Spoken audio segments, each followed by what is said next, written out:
नमस्कार दोस्तों, मैं भुवनेश मित्तल, आपका एक बार फिर से स्वागत। आप जानते हैं कि how to start organic chemistry में हम आप लोगों के साथ में काम कर रहे हैं। ऑर्गेनिक केमिस्ट्री में किस तरह से हम आगे बढ़ सकते हैं, क्या ऑर्गेनिक केमिस्ट्री आपसे डिमांड करती है। तो ऑर्गेनिक एक लैंग्वेज है दोस्तों, जब आती है तो पूरी तरह से आती है। आज हम आपके साथ में 2-3 टॉपिक्स पे काम करेंगे। एक टॉपिक तो आपके साथ में लेंगे कि हमने आपने किसी से आपसे किसी ने कहा कि ये हमारे पास कंपाउंड है,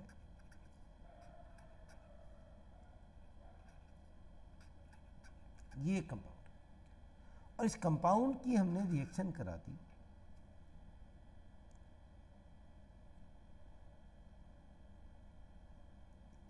आपसे किसी ने कहा कि आप इसमें OH आयन डाल दीजिए, SN1, उसने लिखा है SN1। तो दोस्तों इसमें क्या होगा, जब आप SN1 पे जाएं, जब भी बहुत आसान बात होती है, जब भी आप SN1 पे जाएं तो SN1 का मतलब हमेशा दिमाग में बैठा लीजिए कार्बोकैटायन। जब भी आप SN1 पे जाएं तो हमेशा अपने मन में बात बैठा लीजिए, SN1 मतलब कार्बोकैटायन। यहाँ उसने दिया है, आगे हम ये बताएंगे कि आप कैसे पहचानेंगे दिस इज SN1 और SN2 हमें क्या लगाना है। यहाँ तो उसने SN1 लिखा है, SN1 मतलब कार्बोकैटायन, अपने मन में बैठा लीजिए। तो जहाँ पे हेलोजन लगा हुआ है उसे उड़ा दीजिए,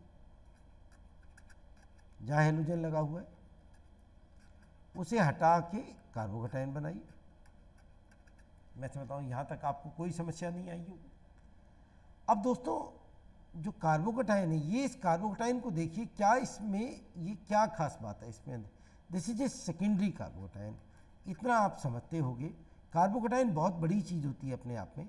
हमने कुछ वीडियो यूट्यूब पे डाली हुई हैं, कार्बोकैटायन की एक सीरीज है 1, 2, 3 करके, तो 3 उसमें आपको मिलेंगी कार्बोकैटायन पे, 10-10, 15-15 मिनट की वो सीरीज है। तो जो सेकेंडरी कार्बोकैटायन है हमारे पास में, इसके जस्ट पड़ोस में एक ऐसी जगह है जहाँ पे टर्सरी बन सकता है। तो ये जो H है, in the form of hydride, इसे यहाँ ले आएंगे। ये देखने में ऐसा लगता है जैसे कितनी बड़ी बात पढ़ रहे हो, लोग इसे बहुत बड़ा बना देते हैं। ये बहुत आसान सी बात है।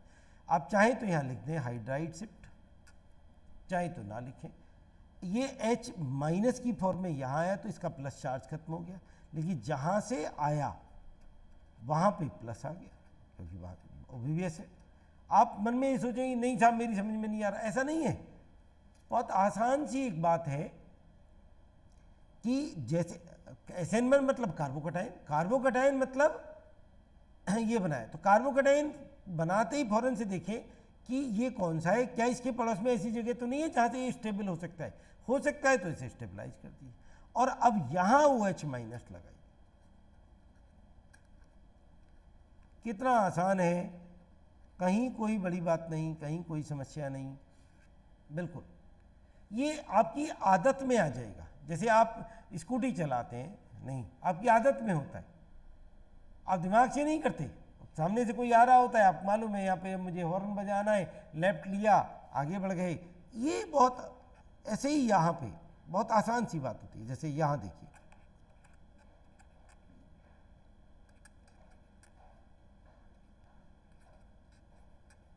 ये आपको किसी ने दिया और आपसे किसी ने कहा,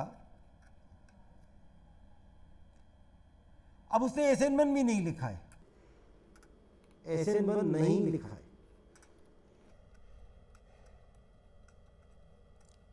तो भी आप इसे SN1 ही मानिए, क्योंकि वो चाहता है कि आप क्या करें, रीअरेंजमेंट करें, इसे रीअरेंजमेंट करते हैं। आपने कहा क्यों, यहाँ क्यों लगाया आपने मित्तल सर OH। दोस्तों बेंजीन के पड़ोस में जो कार्बोकैटायन होता है उसे बेंजाइलिक कार्बोकैटायन कहते हैं। इसे this is the benzylic, it is very very stable carbocation. Carbocation आप पे आना चाहिए, कार्बोकैटायन आपकी आदत होनी चाहिए। हमने बहुत 15-15 मिनट की क्लिप डाली है, आपको पसंद आई। अगर वो आपसे कह दे SN2 लिख दे बाकायदा, जैसे पहली वाली प्रॉब्लम जो फर्स्ट प्रॉब्लम थी उसी प्रॉब्लम पे आते हैं, और उस प्रॉब्लम में उसने लिख दिया बाकायदा कि साहब SN2। अब आपको कुछ नहीं करना, अब आपको जहां Cl है वहीं OH लगा देना। SN2 मतलब जहां है वहीं लगा दीजिए अगर SN2 करानी है तो। SN1 मतलब पहले कार्बोकटाइन बनाइए, देखिए क्या उससे शिफ्ट कर सकते हैं। कार्बोकटाइन की थोड़ी सी स्टेबिलिटी आपको मालूम होगी तो बहुत आसानी से आप कर पाएंगे। अब दोस्तों अगर हमें डिसाइड करना पड़े, how will we decide, how हम कैसे डिसाइड करें कि SN1 या SN2?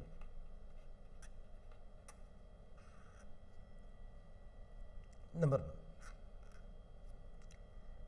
इफ स्ट्रॉन्ग न्यूक्लियोफाइल, अगर न्यूक्लियोफाइल स्ट्रॉन्ग है आपका, उससे मेंशन नहीं किया SN1 SN2, हमें डिसाइड करना है। इफ स्ट्रॉन्ग न्यूक्लियोफाइल SN2 की तरफ जाएगी। स्ट्रॉन्ग, मैं न्यूक्लियोफिलिसिटी आपको पढ़ा चुका हूं, जैसे CH3O- हो, CN- हो, I- हो, ये सब स्ट्रॉन्ग न्यूक्लियोफाइल में आते हैं। एक वीक न्यूक्लियोफाइल, अगर वीक न्यूक्लियोफाइल है, एल्कोहल है, this is the alkoxide ion, water है, हमेशा SN1 की तरफ जाएगी। जैसे IIT का आया हुआ क्वेश्चन है,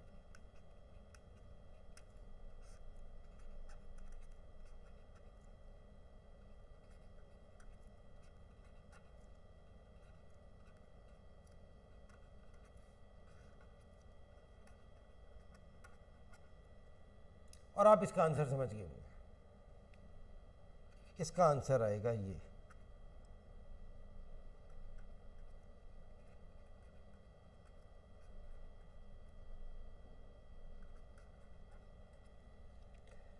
अभी मुश्किल से आपको 7-8 मिनट हुए हैं, आप पहचानना सीख गए हैं SN1 में कैसे काम करते हैं। वीडियो को रोकिए, दोबारा देखिए, दोबारा समझिए, धीरे धीरे समझ जाएंगे। एक और क्वेश्चन बनता है, क्या सॉल्वेंट भी हमें इंडिकेट करता है? यस, सॉल्वेंट भी इंडिकेट करता है। दोस्तों सॉल्वेंट में बहुत सारी भ्रांति होती है मन में। सॉल्वेंट नाम ही सॉल्वेंट है, इसमें दोनों घुलने चाहिए, दोनों घुलें। पहली बात तो ये है, जो आपके रिएक्टेंट है दोनों घुले। सॉल्वेंट एक मैरिज होम की तरह है, जहां पे दुल्हा दुल्हन घुले तभी तो रिएक्ट करेंगे। तो सॉल्वेंट दो तरह के होते हैं बेसिकली, इसमें बहुत सारी भ्रांतियां मिलेंगी आपको। एक होते हैं सॉल्वेंट पोलर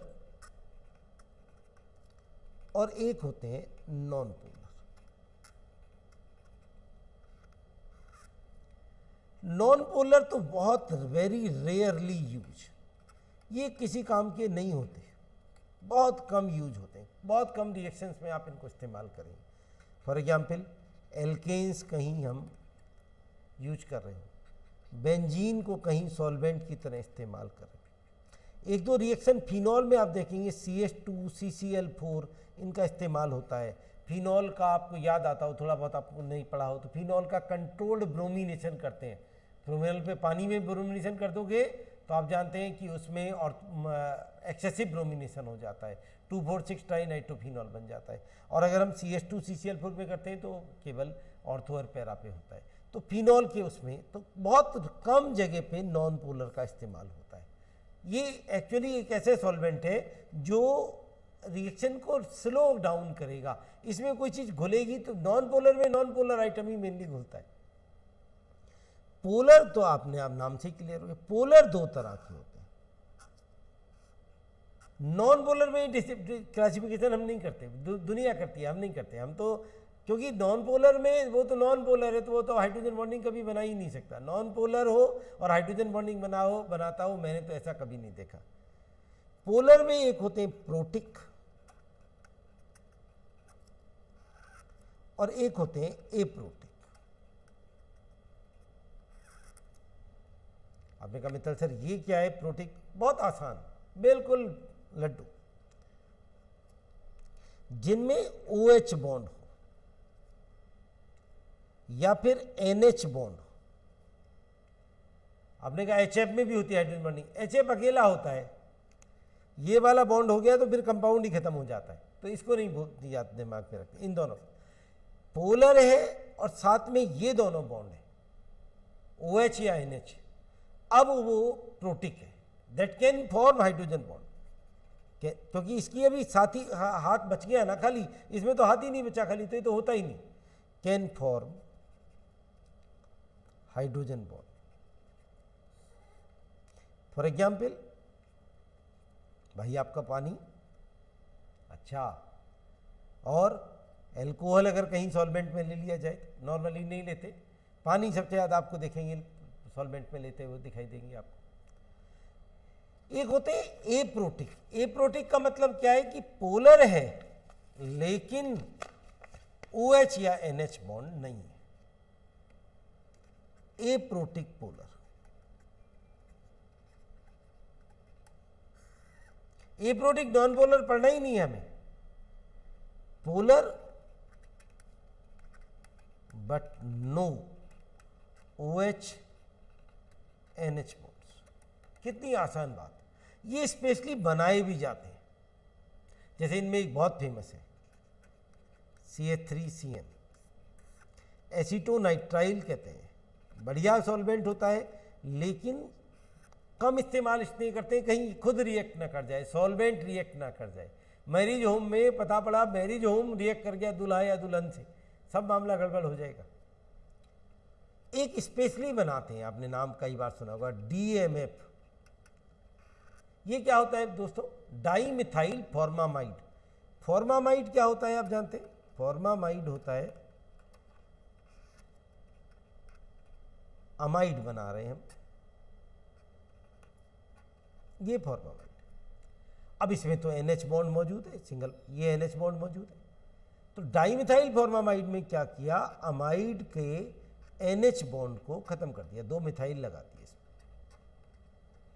अब ये पोलर तो है और साथ में क्या नहीं बनाता, हाइड्रोजन बॉन्डिंग में, DMF। ऐसे ही DMSO, डाईमिथाइल सल्फॉक्साइड, नाम से ही क्लियर है, सल्फॉक्साइड जी। H2SO3 है हमारे पास में, इसकी इन दोनों H की जगह हमने क्या लगा दिया, 2 मिथाइल लगा दिया,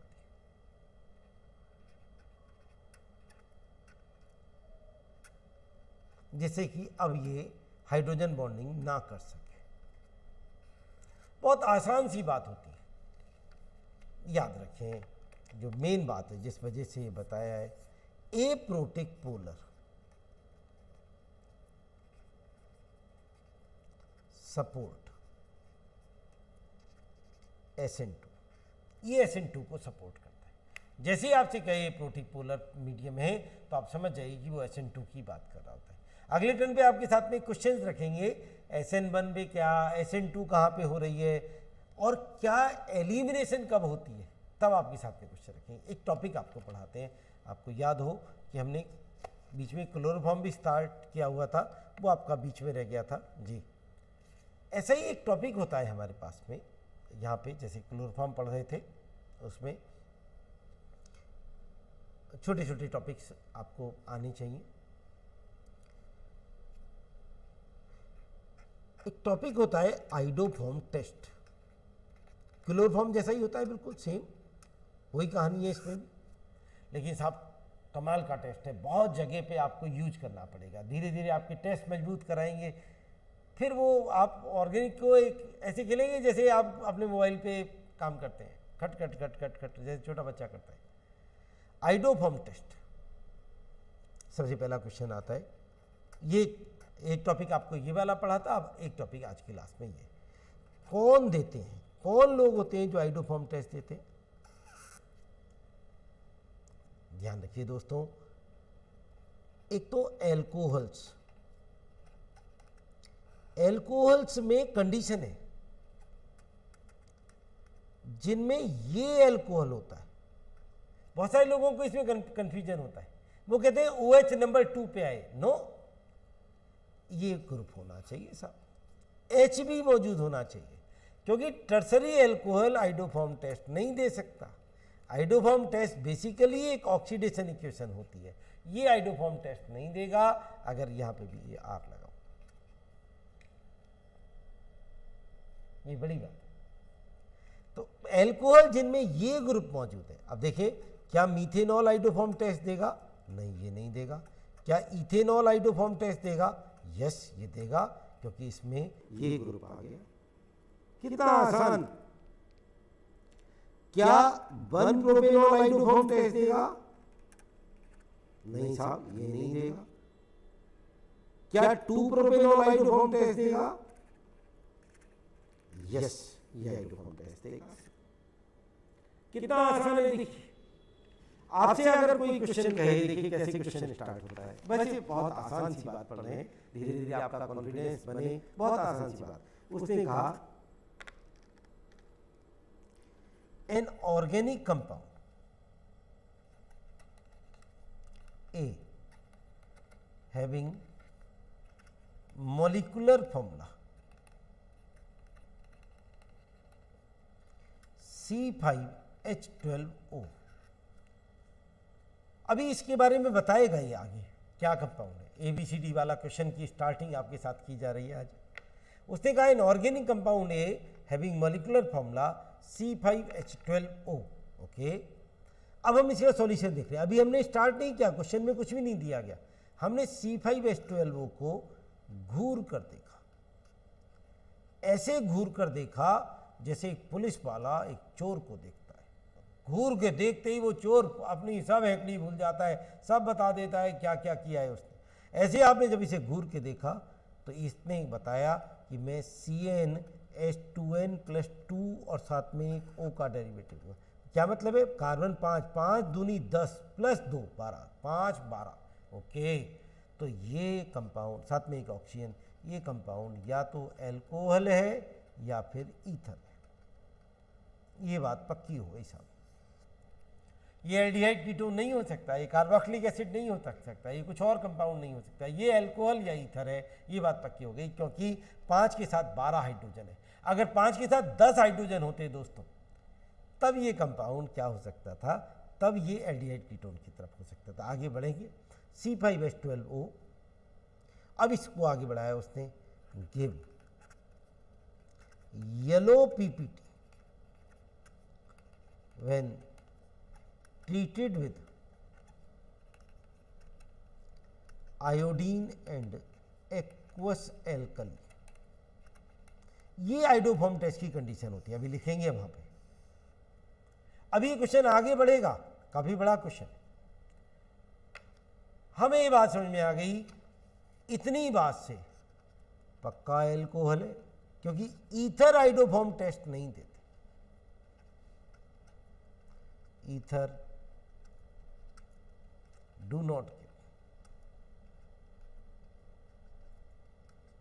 आइडोफॉर्म टेस्ट।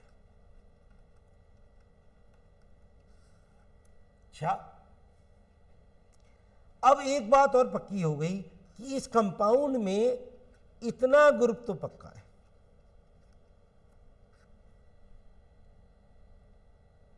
ये तो आइडोफॉर्म की कंडीशन आ गई। बचे कितने कार्बन साहब? 3।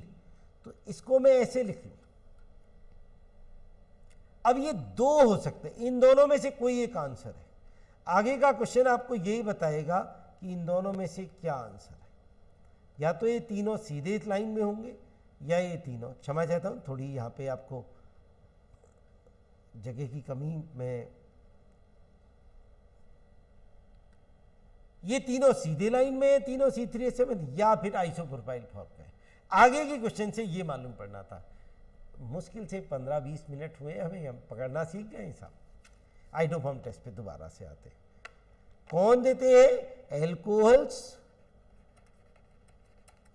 जिनमें ये ग्रुप होता है। अब आते हैं एल्डिहाइड्स।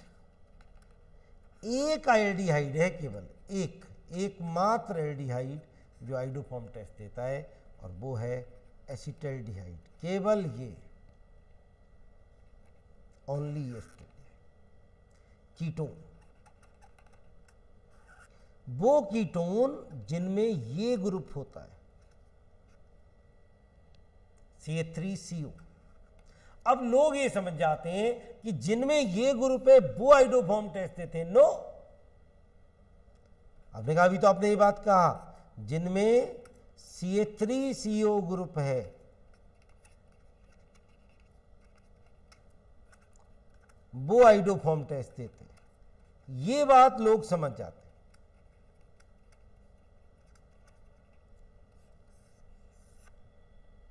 नहीं साहब, ये गलत हो गया सेंटेंस।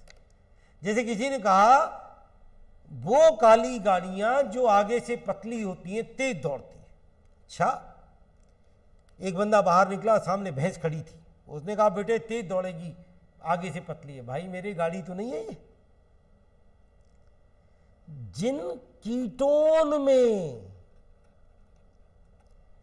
CH3CO ग्रुप होता है, अगर कोई आपसे कहे ये कंपाउंड है, क्या ये आइडोफॉर्म टेस्ट देगा? नहीं साहब, ये तो एसिड है। किसी ने कहा ये कंपाउंड है, क्या ये आइडोफॉर्म टेस्ट देगा? No, this is acid halide.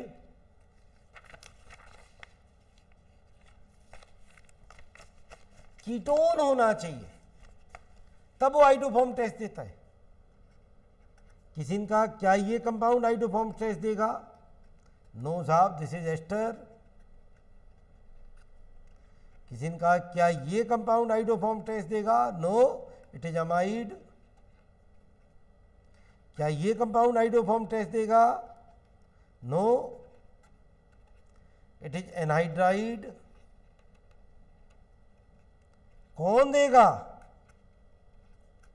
ये देगा।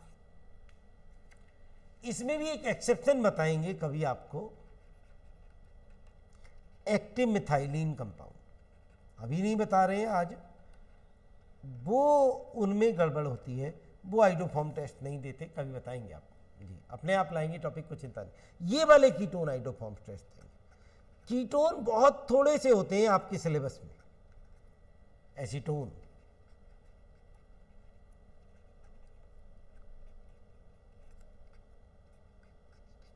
एसिटोफिनोन, क्या ये आइडोफॉर्म टेस्ट देगा? यस, ये भी देगा। 2 पेंटेनॉन, 3 पेंटेनॉन, इनमें डिस्टिंग्विश करा लेगा। अब क्या होता है आइडोफॉर्म टेस्ट, कौन देते हैं? तो हम सीख गए क्या होता है, कैसे होता है। बहुत आसान सी बात। ऑर्गेनिक कंपाउंड को आयोडीन और एक्वस एल्कली के साथ ट्रीट कराया। ये एक्वस एल्कली होता है, डाइल्यूट होता है, डाइल्यूट एल्कली। और आइडोफॉर्म का येलो पीपीटी मिल जाए, इसे आइडोफॉर्म टेस्ट कहते हैं। मान लो आपको उसने ये कंपाउंड दिया, ध्यान दीजिए, इस पे आपने आयोडीन के साथ में एक्वस एल्कली डाला, एक्वस NaOH, एक्वस Na2CO3, इसका तो बना दीजिए आइडोफॉर्म। एक दिन इसकी मैकेनिज्म पे काम करेंगे जब जरूरत पड़ी। और जो बाकी बचा हुआ है उसका एसिड आयन बना दी, पानी डाल देंगे तो एसिड बन जाएगा, बेंजोइक एसिड, जितना बचा हुआ होता है। मान लो आपसे कोई कहे ये अल्कोहल, इस पे आयोडीन एक्वस एल्कली डाला, इसका बनाइए आइडोफॉर्म, और बाकी बचे 3 कार्बन जो बचे उनका एसिड बना दीजिए। एसिड डायरेक्ट बना सकते हैं, चाहो तो वैसे आयन बना देना। छोटी छोटी 2 बातें आज हमने सीखी, अगली किसी क्लास में फिर आपसे बात करेंगे। इसी तरह से दोस्तों अपना प्यार बनाए रखिए, थोड़ा पैनिक नहीं हुई, बहुत जल्दी ही आपके साथ में एक नेक्स्ट क्लिप लाएंगे। जो पुरानी क्लिप्स हैं उन्हें देखिए, उनको समझिए, जल्दबाजी मत करिए। थैंक यू दोस्तों। है।